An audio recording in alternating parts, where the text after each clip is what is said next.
An explosive sign war is happening between a fireworks tent in Washington and its neighbors. The fight even ended up in front of the city council. KCRG TV9's Brian Tabak has the story from Washington.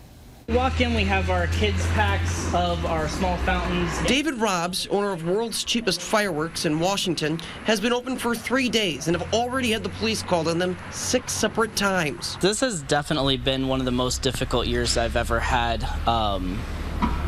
Neighbors made it very difficult.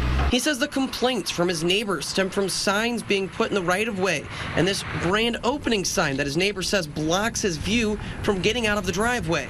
I did not realize that city code was 10 feet back from the sidewalk, and I had some small yard signs that were in that right-of-way, which I have since moved back to make sure they are 10, 11 feet back from the right-of-way. His neighbor then planted this sign saying closed in front of the grand opening sign, hoping people would stop using his private drive. Rob says he then set this sign up calling his neighbor a Karen out of spite.